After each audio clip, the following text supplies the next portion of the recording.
오늘 우리에게 주시는 하나님의 말씀은 구약성경 898쪽입니다. 시편 126편 5절과 6절 말씀인데요. 우리 다 같이 한 목소리로 합독해서 같이 읽겠습니다. 시작. 눈물을 흘리며 씨를 뿌리는 자는 기쁨으로 거두리로다. 울며 씨를 뿌리러 나가는 자는 반드시 기쁨으로 그 곡식단을 가지고 돌아오리로다. 아멘. 오늘도 김도호 목사님께서 뿌리는 교회, 거두는 교회라고 하는 제목으로 귀한 말씀 전해주실 때 큰 은혜의 시간 되시기를 바랍니다.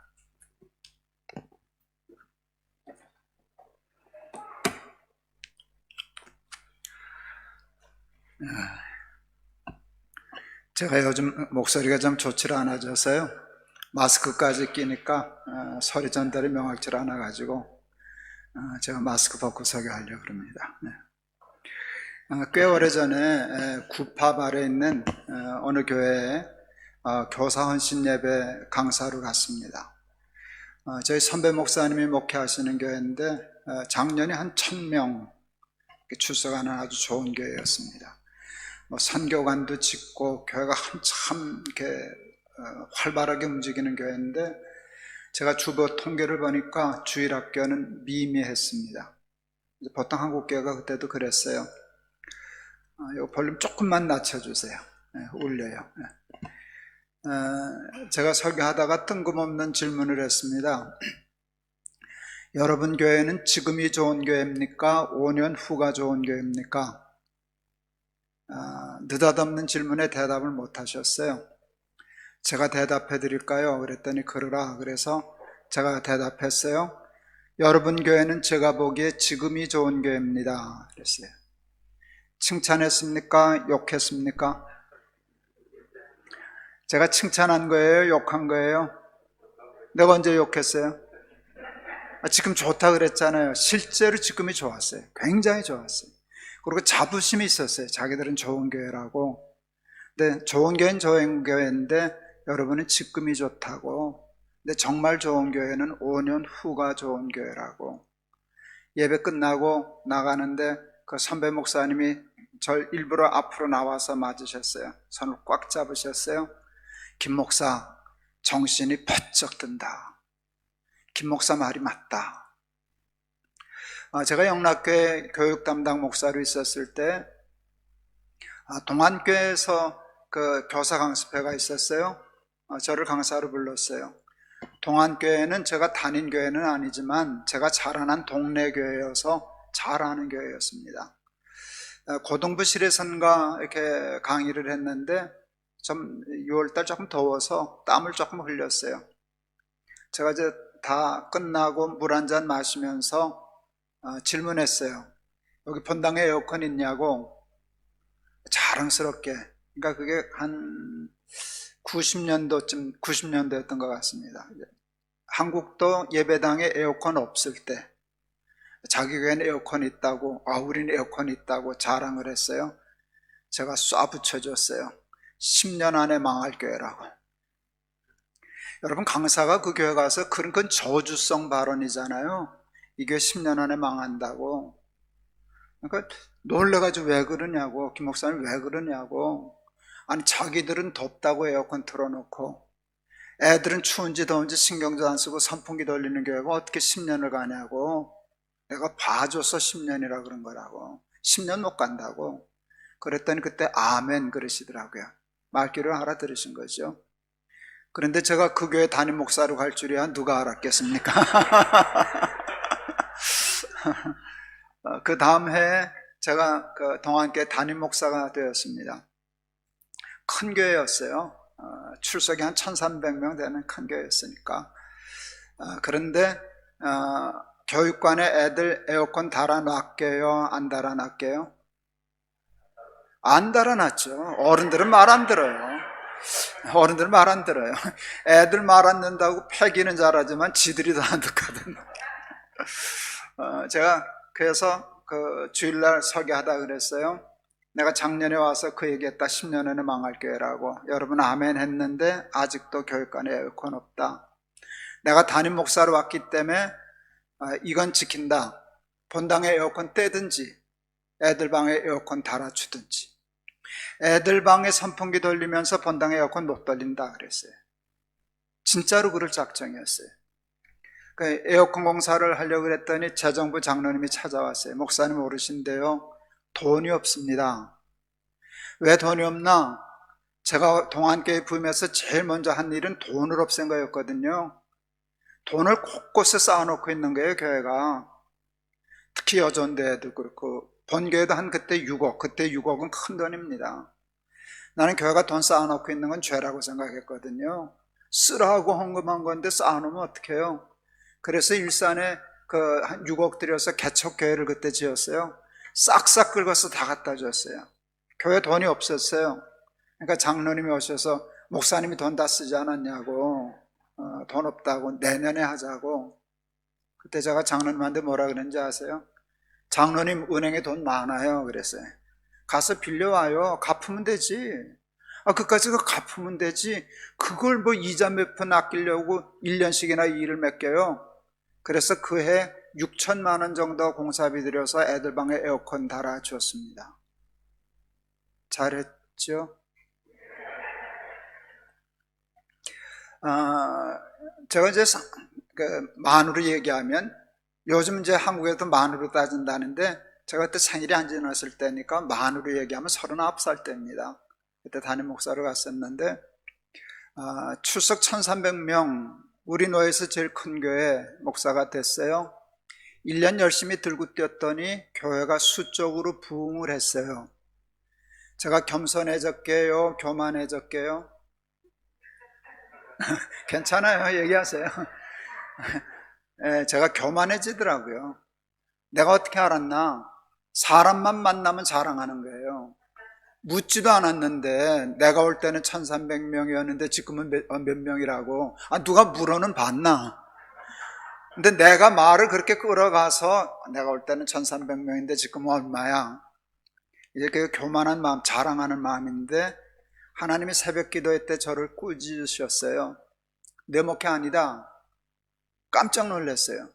누구 목회입니까? 그랬더니 너 원로 목사 목회니라.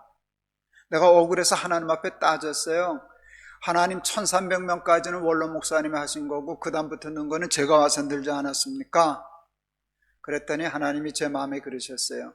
야, 이 자식아, 네가 씨를 뿌렸냐 밭을 갈았냐? 내 선배가 죽도록 털을 닦아놨기 때문에 그 성과가 난 거지, 네가 생판 맨 땅에 목회해서 그렇게 됐냐? 굉장한 깨달음이었어요. 그때 제가 목회에는 두 종류의 목회가 있다는 걸 알았어요. 하나는 뿌리는 목회, 하나는 거두는 목회. 어느 목회가 재밌게요? 거두는 거 재밌죠. 거두는 거 재밌어요. 전 요즘 신나게 거두는 때거든요. 저는 거두는 거 잘해요. 저는 교인들 주머니에서 돈 뺏는 걸 너무 잘하는 목사예요.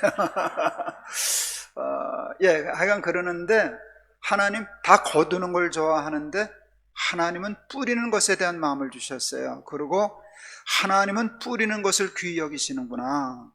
내가 이 다음에 하나님 앞에 가서 목회 상을 받을 때 뿌린 것에 대해서 내 몫에 상이 있겠구나. 거두는 것은 선배들이 뿌린 것을 내가 추수한 거니까 그것도 마땅히 해야 할 일이지만, 거둔 것의 상은 뿌린 선배에게 있는 것이고, 내가 뿌린 것을 후배가 거두겠지만 그들이 거둬도 상은 내 거고, 그러니까 뿌리는 목회를 해야 되겠다 결심을 했어요. 그때부터 목회 중심은 거두는 것보다 뿌리는 데 늘 있었어요. 근데 저는 교육을 전공했어요.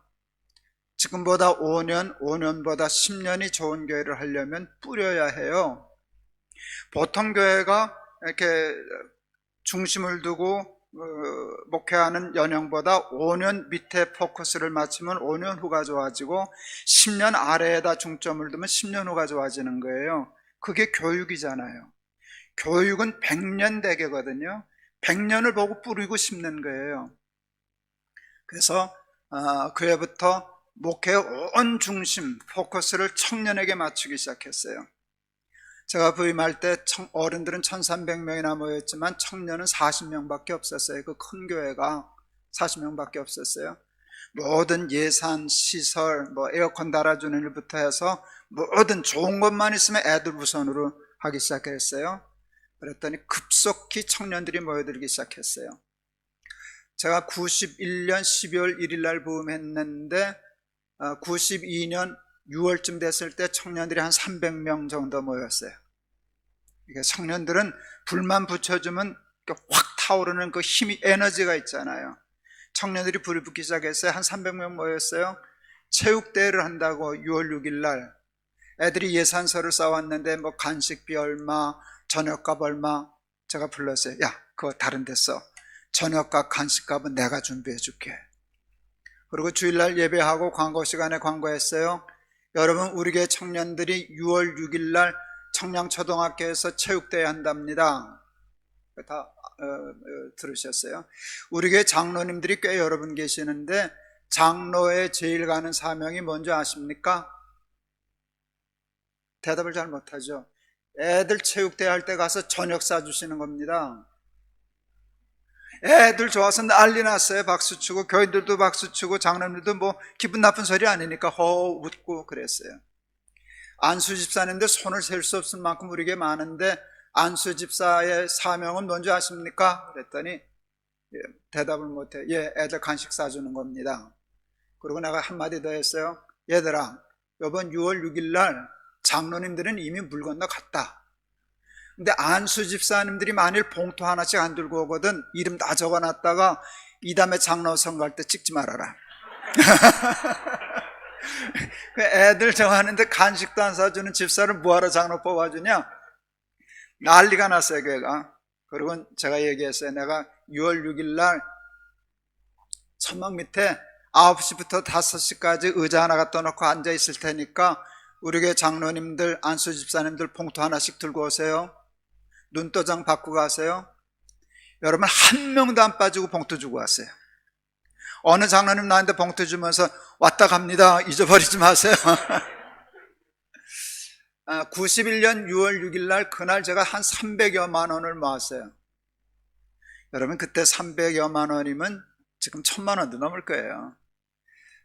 청년들이 300명이 들고 뛰는데 그때 300만 원이면 큰 돈이었어요. 돈을 아이들에게 아끼는 것도 가르쳐 줘야 돼요. 어느 때는 꽉 낭비도 할 줄 알아야 돼요. 그날은 돈 안 아낀다. 그 300만 원 다 쓴다. 그래서 아이스박스들 다 갖다 놓고서 얼음 정해놓고 애들 좋아하는 음료수 종류대로 갖다 다 정해놨어요. 그때 팁은 뭔가 하면 모자라면 안 돼요. 먹다가 남아야 돼. 먹다 못 먹을 만큼 갖다 쌓아놔야 돼. 애들 기를 죽여야 돼. 그렇게 해놨어요. 간식들 잔뜩 쌓아놨어요. 그리고 여전도 회원들 부탁해가지고 고기 사다가 교회 식당에서 고기 구워 먹였어요. 애들 코가 삐뚤어지도록 먹었어요. 그때 300만 원으로 고기 사다 하니까 애들이 못 먹더라고요. 그날부터 청년부가 300명 가다가 그냥 이렇게 수직 상승하더라고요. 제가 그 옆에 있는 교회, 큰 교회인데 그 교회도 갔어요. 거기 담임 목사도 이제 기독교 교육 전공하고 그런 분인데 제가 헌신 예배 강사로 갔더니 그러더라고요. 아, 당신 때문에 우리 교회 아주 골치 아파. 왜? 우리 교회 장로님 아들이 너희 교회로 갔어. 여전대 회장 아들도 거기 가서 지금 연합회 회장한대. 그래서 청년부 문 닫게 생겼다고 바로 옆게. 실제로 그랬거든요. 그래서 내가 한마디 했죠. 당연하지 않냐? 청년들 일만 시킬 줄 알고 짜장면도 하나 안 사주는 그 교회는 애들이 뭐하러 가냐? 제가 이제 사무실에 있는데 중고등부 아이들이 옆방에서 얼마나 떠들어대는지, 저는 애들 떠드는 소리에 사실 방해를 안 받아요. 애들을 너무 좋아하니까. 근데 그놈들, 내가 방해를 받았다는 거는 어지간히 떠들었다는 거예요. 설교 준비하는데 이렇게 불렀어요. 야, 이 자식들은 뭘 하는데 그렇게 난리들이냐? 그랬더니 이제 담임 목사님 방에 잡혀왔으니까 기가 팍 좋아가지고 이러고 고개 푹 숙이고 있어요.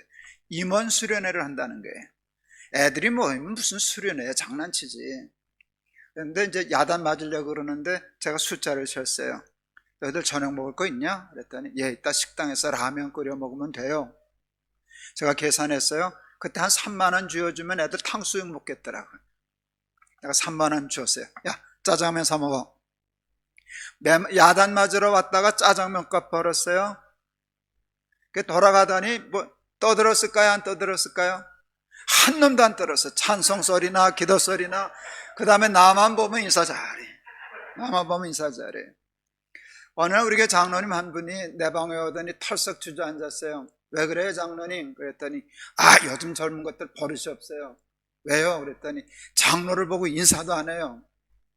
그래서 제가 또 그 장로님을 놀려먹었어요. 저기 애들 짜장면 한 그릇도 안 사주고 짜장면도 안 사주니까 애들이 집 산 줄 알았지 뭘. 짜장면 사줘봐야 애들이 인사 하나 안 하나. 이제 그쯤 되니까 교회가 청년들이 기가 살기 시작했어요. 한날 청년 하나가 사내 자식이 머리꽁댕이를 묶고 왔어요. 포니테일이라고. 저 자식 저거 왜 왔나. 우리 교회 물 흐리러 들어온 미꾸라지 새끼로 보였어요. 근데 저는 하나님이 좋은 습관을 주셨어요. 한 번 더 생각하기. 저거 웬 미꾸라지 새끼야? 이게 내가 첫 번째 생각이에요. 근데 내가 한 번 더 생각할 땐 뒤집어 생각해요. 뒤집어 생각할 때 좋은 생각이 많이 나와요. 머리 깎고 나간 놈보다야 묻고 들어온 게 더 낫지 않아? 저 묻고 들어온 게 어디냐? 근데 내가 묶었다고 자꾸 눈총을 주면 나갈 거 아니냐? 그래서 내가 참기로 했어요. 근데 눈에 거슬려요. 저거 왜 왔나? 저것도 위험한 놈 아닌가? 그런데 한 달을 지켜보니까 내가 틀렸다는 걸 알게 됐어요. 어른들의 편견과 선입감이 너무 심해요. 묶으면 미꾸라지 새끼, 이게 다 정해져 있거든요. 근데 미꾸라지가 아니더라고요. 점점 보니까 나도 익숙해지니까 어느 날 그게 이뻐 보이는 거예요. 어울려 보이고. 그래서 제가 우리 아내한테 얘기했어요. 그 대가리 동그란 자식이 묶고 다니니까 이쁘더라. 우리 마나님 설거지 하다가 나한테 당신도 동그란데 한번 묶어보시지. 그거밖에 얘기 안 했어요. 근데 애들은 제 생각에 바뀌는 걸 냄새로 본능적으로 알아요.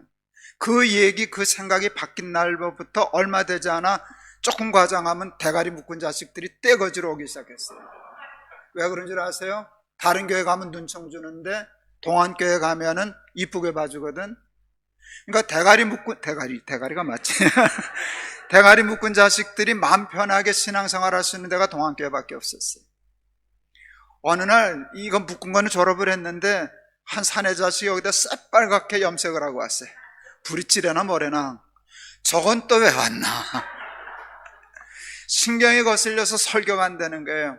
예배당 짓기 전에 낡은 예배당 2층에 앉았는데 자꾸 여기 돌아다 보는데 이상한 일이 생겼어요.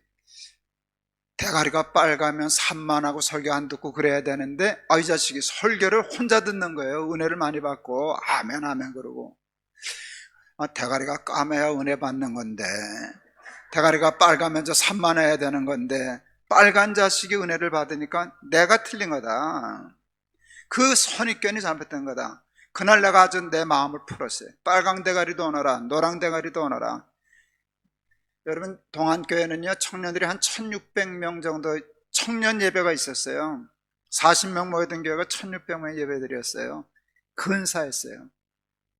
이렇게 풀어주니까 대가리 빨간 자식들은 다 동안교회로 오는 거예요. 볼만해요. 1600명 예배 앉혀놓으면 근사해요. 근데 위에서 보면 대가리들이요, 빨강 대가리, 노랑 대가리, 형광색 대가리, 하양 대가리, 그래요. 한 1000명은 염색하고 다니는 것 같아요. 애들이 머리 색깔이 바뀌면은요, 복장이 난해져요. 넥타이 묶고 안 오거든. 자켓 입고 안 오거든. 풀어제치고 바지 찢고. 지금은 바지 찍는 게 아무것도 아니지만 그때 바지 찢으면 이건 말이 안 되거든. 쓰레빠 끌고 조리 신고 양말 안 신고 그러고 교회로 오는 거예요. 장로님들 숨 넘어가는 거예요. 저것도 저러고 교회 온다고. 근데 예배만 드리면 얌전히 앉아서 괜찮은데 이것들은 아무렇지도 않게 헌금위원도 해요. 이 대가리에 풀어제치고 바지 찢고 쓰레빠 신고 모든 것이 주께로부터 하루 이루 와요. 장로님들 죽어나요. 근데 내가 애들을 보호하고 건드리지 못하게 하거든요. 어느 날 장로님 한 분이 견디다 못해 당했다 나한테 그랬어요. 목사님 야단 좀 치시라고. 저 주일날 예배 오는 저놈들 저 복장이 저게 뭐냐고, 저 머리가 저게 뭐냐고. 내가 장로님한테 그랬어요. 왜 장로님 흰머리 까맣게 하는 거 되고 왜 애들 까만 머리 희게 하는 건 왜 안 된대요? 그 말이 퍼져나가니까 애들 박수치고 난리 났죠. 큰 예배당을 짓게 되었어요. 동안교회. 설계만 2년 걸렸어요. 설계를 잘하려고.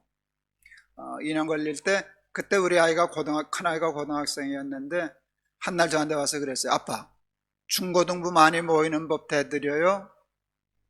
어떻게 하면 되냐? 농구 골대 하나 세워주세요. 이 자식아, 농구 골대나 있다고 애들이 오냐? 그랬더니 아니에요. 농구 골대를 세우면 농구 골대가 우리한테 말을 해요. 농구 골대가 너희한테 무슨 말을 하냐? 우리 교회는 너희들에게 관심이 있다. 그래서 애들이 온다는 거예요. 일리가 있잖아요. 내가 속으로 2개 달아주면. 그러다가 그 말이 점점 마음에 와닿아서요. 여러분, 동안교회는요, 아마 한국교회 최초일걸요, 실내 농구 코트를 만들어줬어요.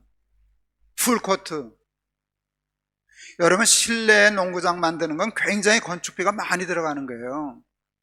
환기가 돼야 되잖아요. 그리고 이 단층 갖고는 안 되잖아요. 그만큼은 그 공간은 2층 건물을 거기를 뚫어야 돼요.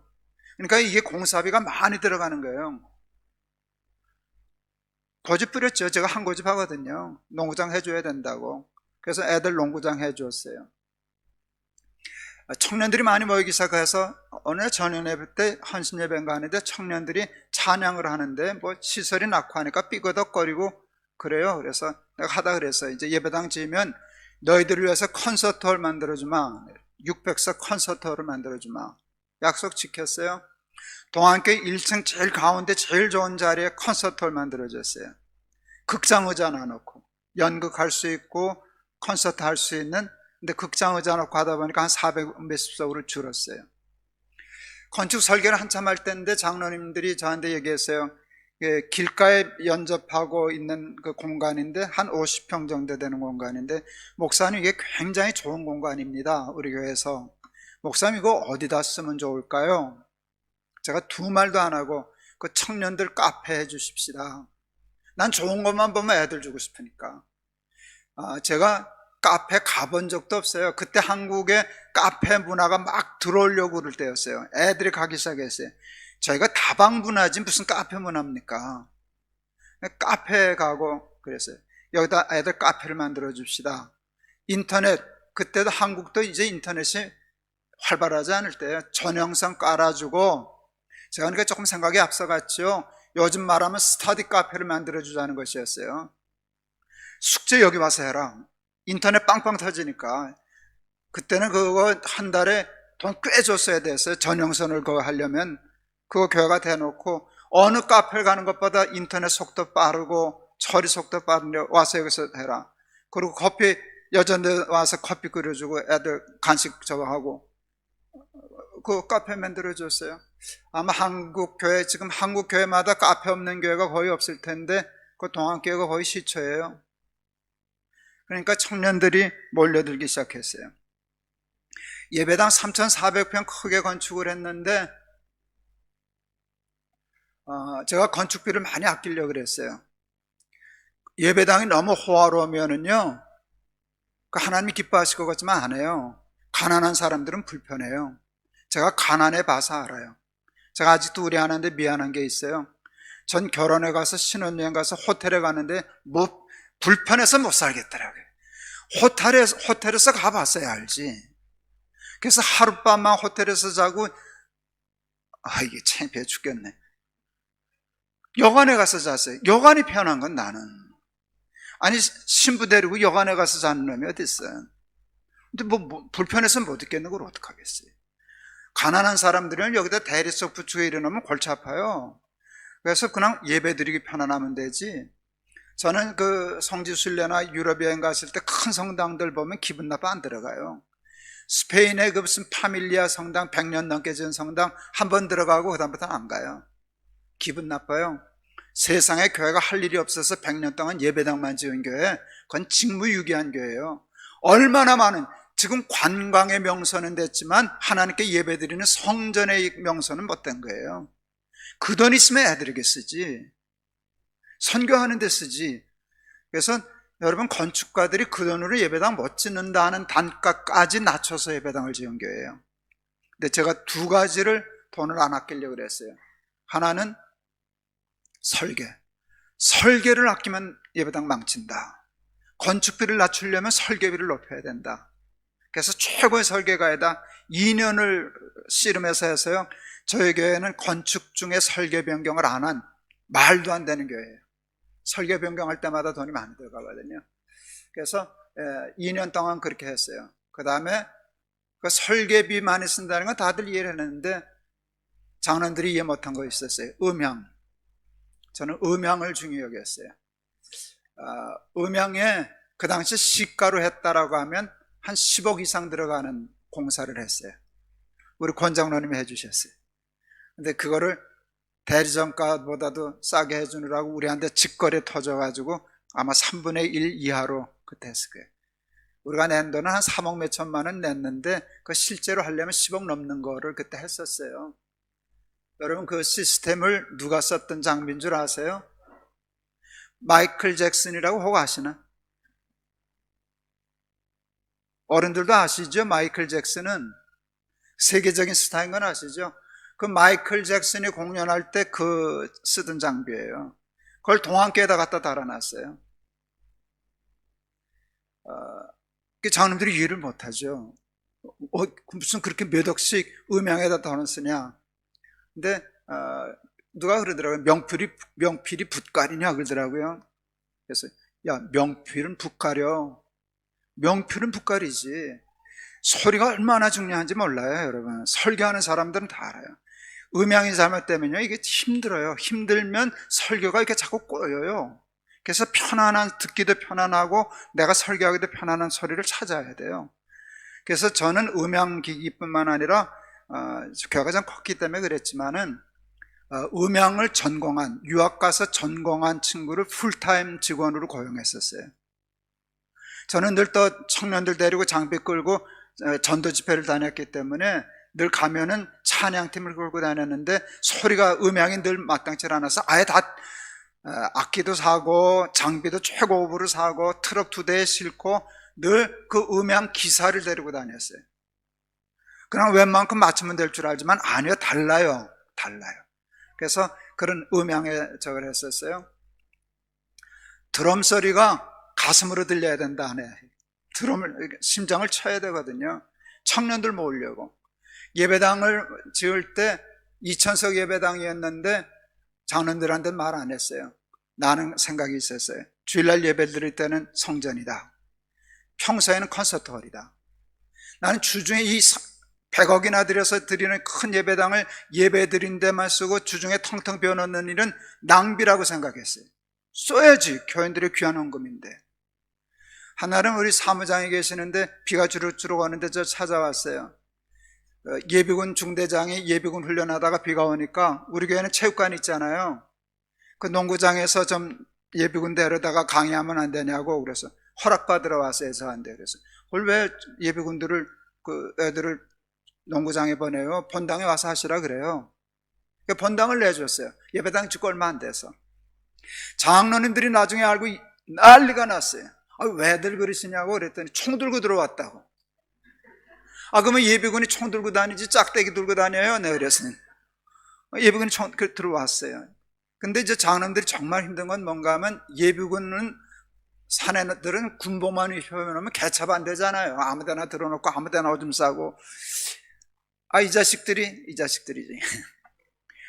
훈련 와가지고 교회 화장실 갔다 담배 피우고 거기다 담배 공짜를 주질러 놓고 간 거예요. 장로님들이 이거 얼마나 예배당 사료짓고 애지중지하는데 예배당 변기에 담배 공짜가 있으니까 쌩 난리가 났죠. 그럴 때 제가 그랬어요. 장로님, 교회 변기에 담배 공짜 있는 거 길조입니다. 그건 또 뭔 소리냐고. 쟤네들 어렸을 때 다 교회 한두 번 갔던 애들입니다. 세상에 나와서 지금 하는데 교회는 저들 눈에 볼 때는 보이지 않는 장벽이 있습니다. 문턱이 높습니다. 오고 싶어도 이걸 못 넘어갑니다. 담배 핀다고 눈치 줘, 염색했다고 뭐라 그래, 묶었다고 뭐라 그래, 그러지 않습니까? 그런데 예비군 훈련을 하니까 여기 왔는데 그러다 이렇게 들락거리다 보면 그 보이지 않는 그 턱이 낮아집니다. 우리 여기다 써붙이죠. 뭐라고 써붙일까요? 담배꽁초 버려도 됨. 그까지 치우면 되지. 묶었다고 눈치 줘 담배 핀다고 그거 어떻게 전들? 담배 피는 애들이 와야 전도가 되는 것이지 장로 권사들만 모여가지고 여기 가지고 싸우냐고 그렇게 하면 그게 선교적인 교회냐고. 청년들 저희 그때 우리 한국계 문화가 동학계 문화가 뭔가 하면 기타 치면 장로님들이 마귀라 그랬어요.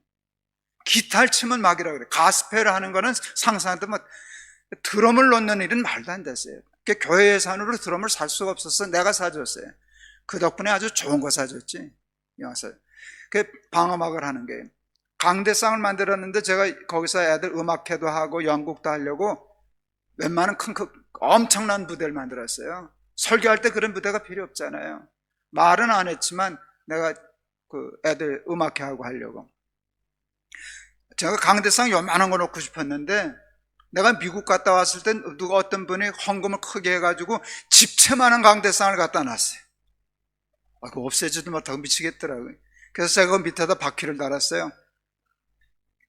혼자 밀어도 확 날아가요. 그래서 할 때 되면 확 치워버리고 그 강대상 하는데 제가 미국 가 있는 틈에 또 강대상에다 카펫을 깔았어요. 그 카펫 깔면 안 되거든.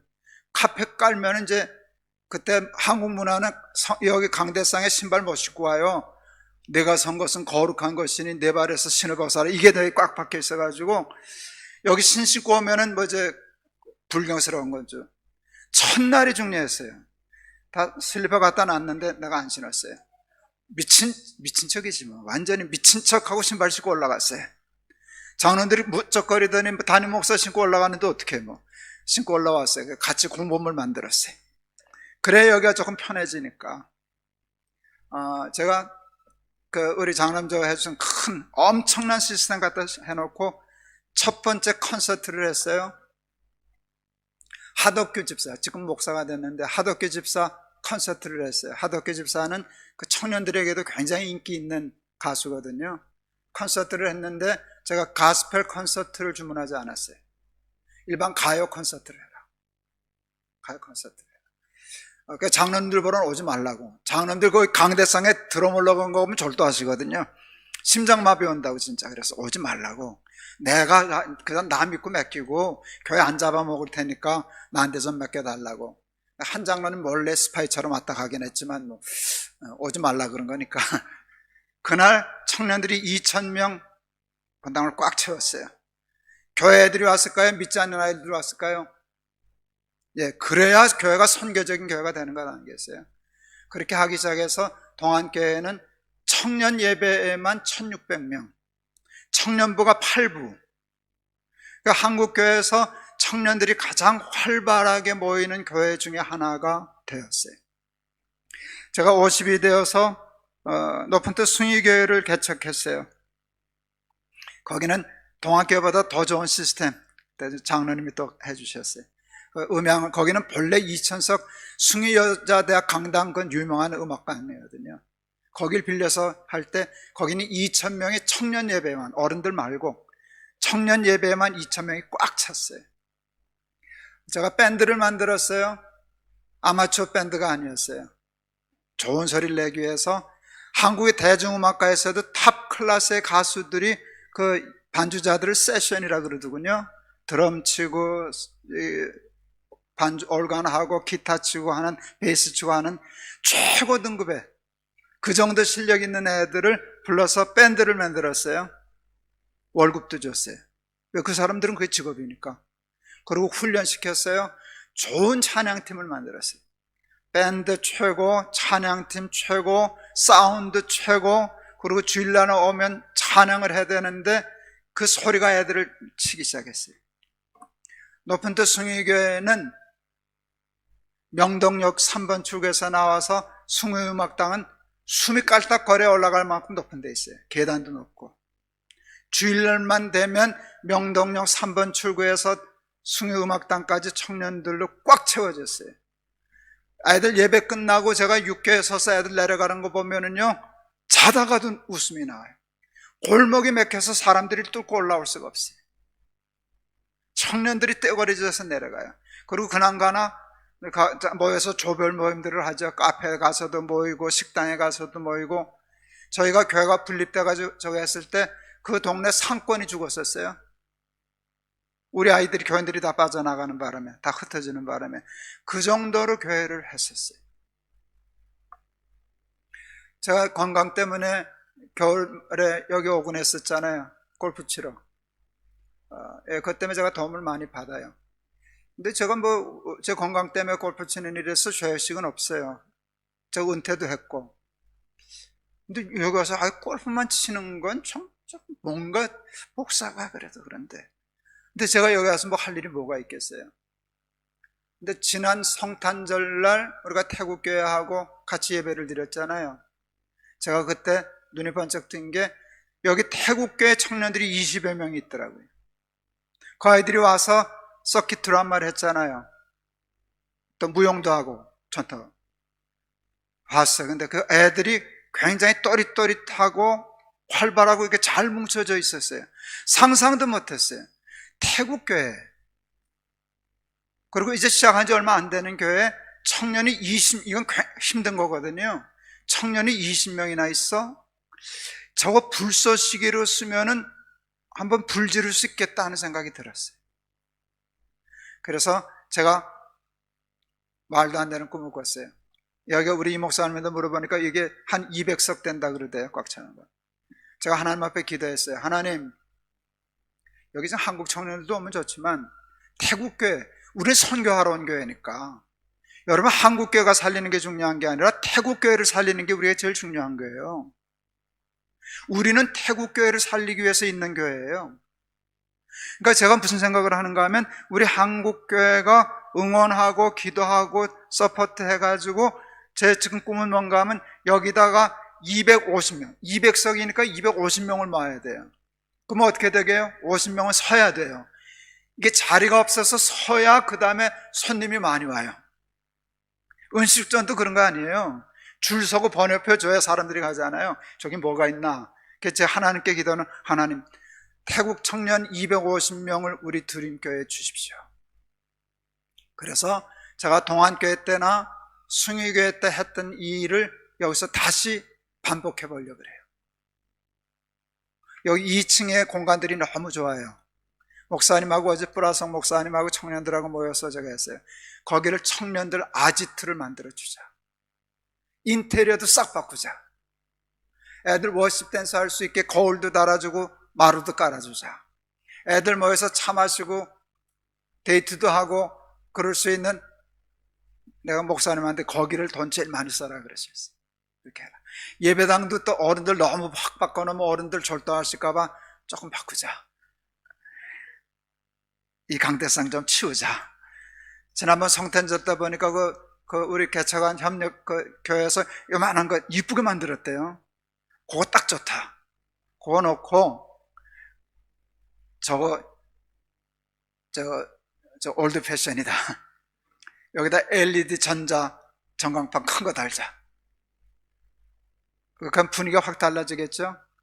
여기다 청년들 저기 하게 배너도 걸고, 여러분 미리 지금 예방주사 놓는 거에 너무 놀라지 마시라고 이렇게 바꾸자. 밴드 조직하자.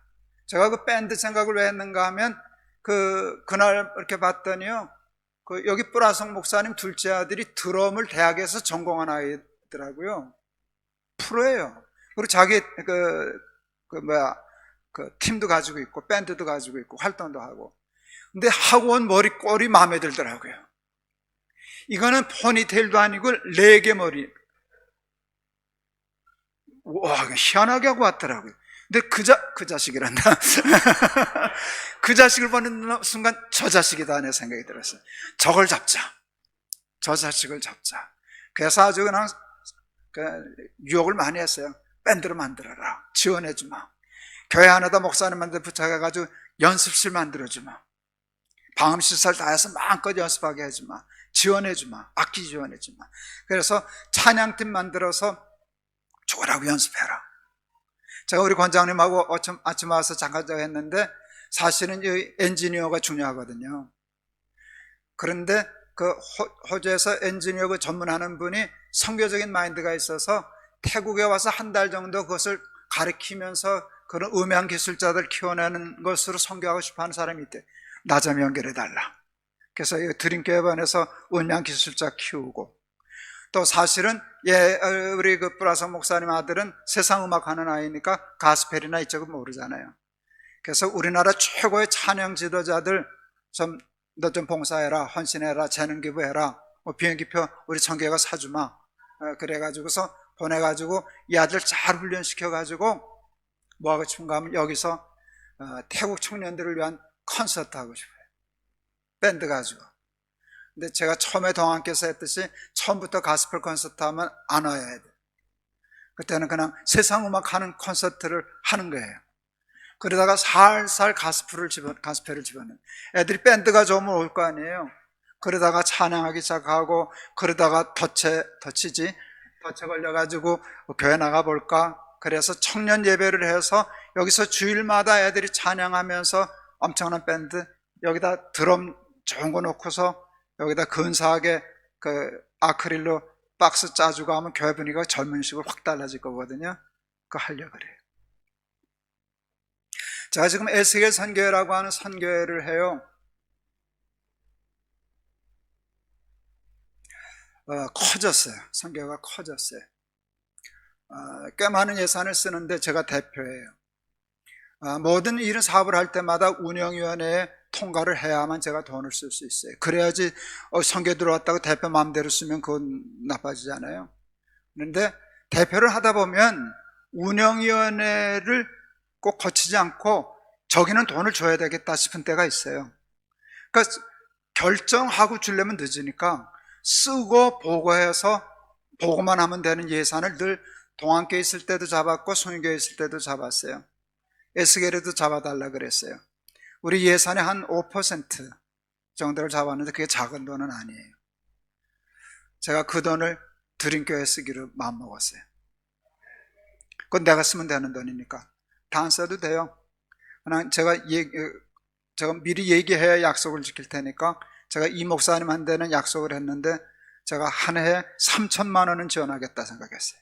그래서 전광판 달고 이렇게 할 거예요. 그러면 여러분은 저는 뭐를 지원할 때 아프리카를 지원하든 어디를 지원하든 예배당 지어달라 그때 안 지어줬어요. 그 교인들이 얼마 헌금했냐? 예를 들면 100만 원을 연장한다면 다음은 10,000원이라도 교인들이 헌금했을 때 99만 원을 지원해줬어요. 그거 안 하면 안 했어요. 왜요? 그거 안 하면은요 그 교회는 살아남지를 못해. 에스겔 선교회에서 내년에 3천만 원을 투입하려고 그래요. 여러분 30만 원도 좋고 300만 원도 좋고 그거는 여러분들이 해주셔야 돼요. 돈 얘기하니까 벌써 얼어지시는데. 예, 그런 힘이 있어야. 왜냐하면 돈으로 다 하냐? 아니요. 물질이 있는 곳에 마음이 있거든요. 내 헌금이 있어야 그 일이 귀한 거예요. 기도하게 되는 것이. 제가 오늘 아침에 일어나서 페이스북에 글을 쓰고 올라왔어요. 여러분 지금 제가 이렇게 여러분들 후원시켰는데 이 일이 여기에 250명 청년들 예배 드리는 이 일이 될까요? 안 될까요? 성공 확률이 높습니까? 낮습니까? 아니요, 낮습니다. 위험합니다. 왜 위험한 줄 아세요? 제가 너무 자신만만하거든요. 저는 경험이 있어요. 실패하지 않은 경험이 있어요. 생각대로 해서 청년 부흥을 일으켰던 경험이 있다고요. 근데 일반 경영학에서도요, 여러분, 성공 속에 패망의 인자가 있다. 굉장히 중요한 말이에요. 실패는 성공의 어머니다라는 말 아시죠? 맞아요. 반대도 통해요. 성공은 실패의 어머니예요. 저는 성공했던 사람이기 때문에 성공했죠? 경험이 있죠?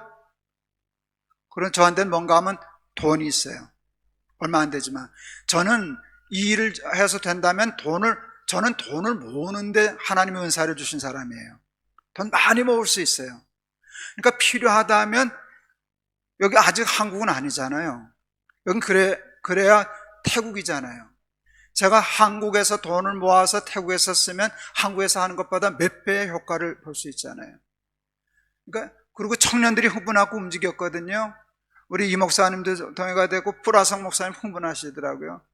그건 할 수 있을 것 같아요. 그리고 사실은 뿌라성 목사님을 세워야 돼요. 우리는 늘 뒤에서 서포트하고 울타리 역할을 해줘야 되고 우리가 나서면 안 돼요. 제가 생각하기에는. 그래서 하는데 이 자신만만한 것이 실패의 요인이에요. 예수님이 제자들을 파송하셨어요. 전도하라고. 전도하기 위해서 저들에게 권세와 권능을 주셨어요. 귀신을 쫓아내고 병을 고치는 능력을 주셨어요. 가는 데마다 귀신이 쫓겨나. 손대서 기도하면 병이 나. 제자들이 경험했었어요. 예수님이 변화산에 올라가셨을 때 귀신 들려서 아이가 물에도 들어가고 불에도 들어가는 귀신 들린 아이를 데리고 제자들에게 왔어요.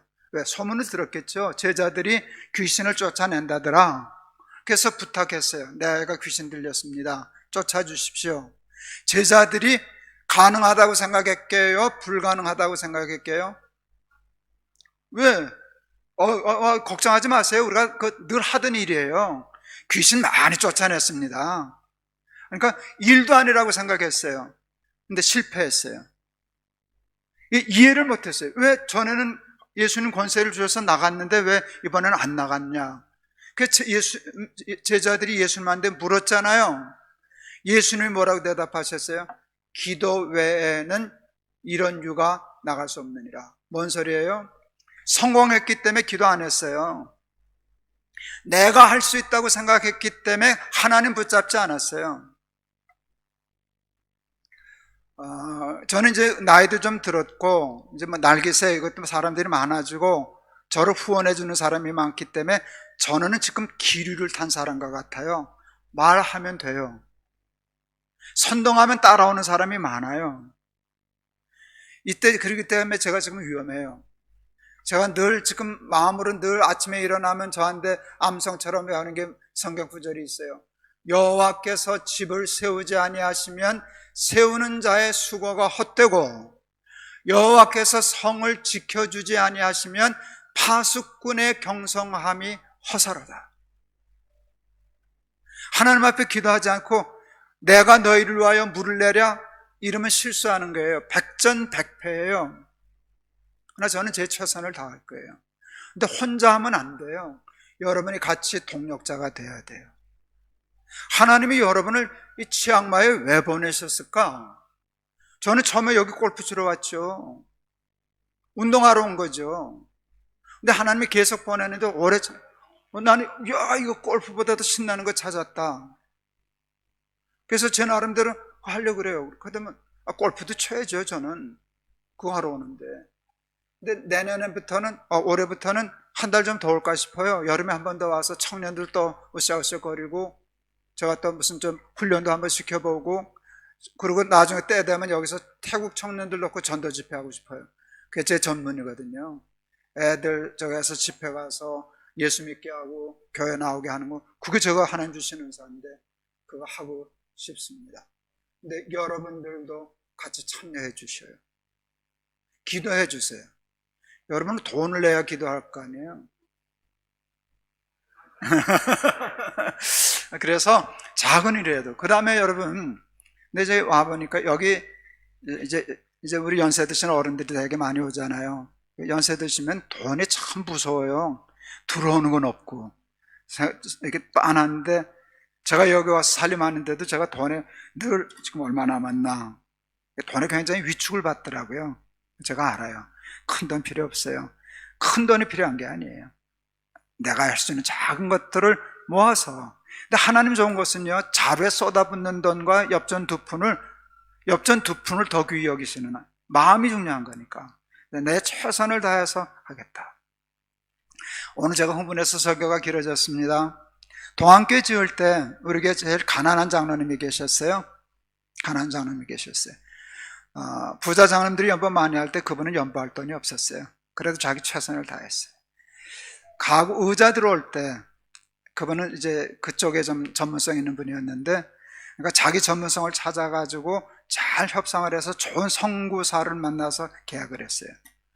대개 참 교회도 그 잘못된 교회들이 많은데, 그렇게 되면 거기서 커미션 받는 분들도 있어요. 그리고 대개 그렇게 되면 그걸 찔러줘요. 우리 장로님 질색했어요. 그리고 그 다음에 가서 몸으로 나르고 와서 감독하고 지시하고. 그 선구사 사장 장로님이 우리 장로님한테 감동했어요. 어느 날 나한테 일러주더라고요. 당신 교회 장로 참 훌륭하다고. 자긴 가난해서 헌금을 못하기 때문에 이거로 자기는 교회에다 지금 헌금하는 거라고. 저잖아요. 청년들 모일 때 와서 종이 하나라도 주워주고, 애들 물 따라주는 거라도 가냐고, 와서 환영하는 것도 하고, 뭐든지 할 수 있잖아요. 빵 하나라도 사다가라도 줄 수도 있고. 그런 일을 하다 보면 여러분 치앙마이 생활이 행복해질 겁니다. 교회는 청년들이 와야 활기를 되찾는 거예요. 이제 우리 같은 사람들만 있으면 자꾸 기가 죽어요. 여기다 청년들을 수혈을 해야 돼요. 근데 그 수혈할 수 있는 힘이 사실 저도 늙은이라 그래도 되죠.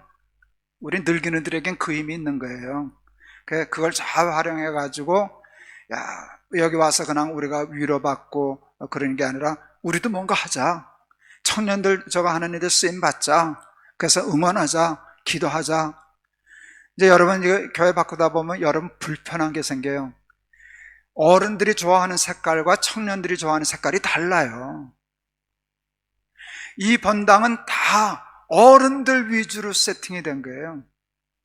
저는 의자를 이렇게 딱딱 각져 놓은 거 싫어요. 이건 우리들한테 편한 거예요. 이제 어느 날 오면 의자가 배치가 달라질 수도 있어요. 이렇게 타원으로 이렇게 이거 치우고. 그러니까 그렇게 되면 모든 사람 문제가 여기 딱 집중이 되는 게 있거든요. 이거 교회가 이거 왜 이래? 이게 예배당이야 콘서트홀이야?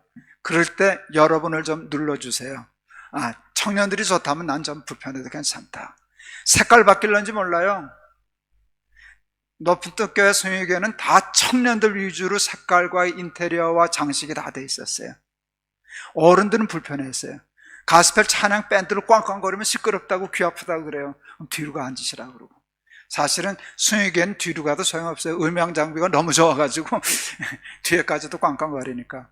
이제 그런 식인데, 그런 변화가 왔을 때 여러분이 응원해 주시고 박수해 주시고. 그래서 제가 뭘 꿈꾸는가 하면, 저는 2000석 예배당들 채워봤었는데 여기는 한국이 아니고 태국이니까 태국에 200석이 차는 것은 한국교회 2000석을 채운 것보다 더 큰 일이에요. 여긴 불교 나라인데 여기 200명이 오고 여기 청년들이 들썩거리면은요, 그게 태국교회 새바람을 일으킬 거예요. 동안교회가 음향을 10억짜리를 달아놓으니까 한국교회 음향 수준이 갑자기 달라졌어요. 청년들이 저거 하니까 그거 배우라는 사람들이 많아졌어요. 우리 치앙마이 드림교회잖아요. 늙은이들도 꿈을 꿔야 되잖아요. 늙으면 꿈이 없어요. 그냥 편히 살다가 죽을 생각만 하지. 뭐 하는 거 귀찮아해요. 내가 네 나이에 뭘 하랴 그러는데, 아니요, 그러면 늙어요. 여러분, 너희들이 제일 위험한 게 넘어지는 거 아시죠? 넘어질 때 고관절을 다쳐요. 고관절을 다치면 왜 문제인 줄 아세요? 걷지를 못해요. 걷지를 못하면 노인 때는요, 이 엉덩이 근육이 한 달 내에 다 빠져요. 대개 노인들 넘어져서 고관절에서 한 달 누우면 돌아가셔요. 쓰러져서 넘어졌을 때 누워있을 때 평균 수명이 한 달이에요. 멀쩡하던 노인이. 노인일수록 움직이고 꿈을 꾸고 활발해야 돼요. 앉아있으면, 여기 있으면 죽어요. 교회도 죽어요. 그래서 꿈을 꾸고, 성령 말세에 너희들에게 성령을 부어주리니 너희 젊은이들은 환상을 보고 너희 늙은이들도 꿈을 꾸리라. 근데 그런 교회를 해서, 우리는 선교회로 온 교회니까 목사만 선교사가 아니에요. 여기 출석하는 사람 다 선교사라고. 선교사여야 한다고. 그랬을 때 태국교회, 우리 좀 잘한 게 태국교회하고 연합한 것인데, 태국교회 청년들이 몰려드는, 그전에는 동안교회가 청년들이 모이는, 한국교회도 청년들 안 한다 그랬거든요. 되던데 뭐. 20개의 구름대처럼 몰려오던데, 여기 250석 사가지고 애들이 난리치고 저 바깥에 문 열어놓고 서고 여기까지 와서 서고 그러고 찬양하고 들고 뛰면 여러분 그거 태국 교회들이 샘나하지 않겠어요? 그리고 그것을 배워가지 않겠어요? 그래서 그게 잘 되면 여기 파яб대학 강당을 빌리든지 노천구장을 빌려서 거기 청년들 집회하고 싶어요. 제가 그 경희대학교에서 32,000명 넣고 그 영상을 제가 제 페이스북에 올려놓고 그랬는데요. 25,000석 노천극장에 2001년 6월 첫 토요일 날 6월 2일 날 32,000명이 모여서 들고 뛰었어요. 그러나 하루 저녁 집회 때 7천만 원을 썼어요. 난 이해를 못했어요. 우리 교회 청년부 담당 목사가 그 일을 했는데요. 그 친구 말이 맞았어요. 야, 돈 하루 저녁에 7천만 원 쓰는 놈이 어딨냐? 그 친구 말이 그랬어요. 목사님, KBS가 열린 음악회를 할 때, 야외에서 할 때, 그때 하루에 1억 이상 씁니다. 조명, 밴드, 음향 하다 보면 1억이 드는데, 세상 음악 한다고 하는데도 1억을 쓰는데, 교회들 데려놓고 왜 우리는 밤낮 쪼잔하게 이렇게 해야 됩니까?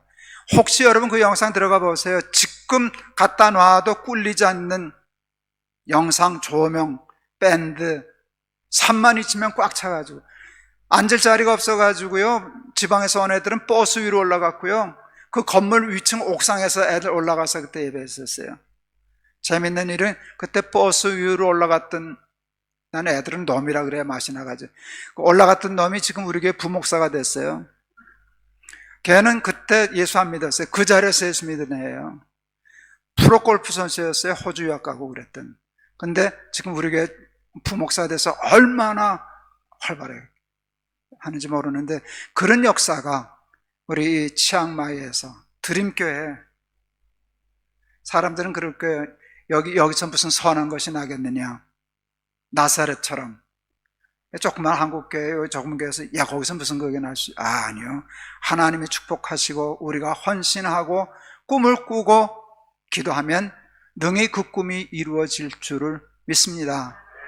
그게 드림교회지, 뭐 말만 드림교회라면 드림이 되나? 드림을 해야 드림교회가 되는 것이. 예, 그런 꿈꾸고 그 일을 하는 일에 여러분 모두 다가 방관자 되지 말고 응원자가 되고 참여자가 되고 선교사가 되어서, 야, 이게 그 일에 나도 쓰임 받는다니까 참 기쁘다, 즐겁다, 그 맛볼 수 있는 그런 교회 되도록 기도해 주시기 바랍니다. 기도하겠습니다. 하나님, 치앙마이 드림교회 뿌리는 교회 되게 하여 주옵소서. 태국 청년들이 구름대처럼 몰려오는 그런 시발점이 되는 교회 되게 하여 주옵소서. 태국도 청년들이 부흥할 수 있다는 것을 깨우쳐 줄 수 있는 우리 교회 되게 하시고, 하나님, 우리들을 혹은 늙고 병들고 나이 든 사람들이지만 써 주시옵소서. 예수 그리스도의 이름을 받들어 기도하옵나이다. 아멘.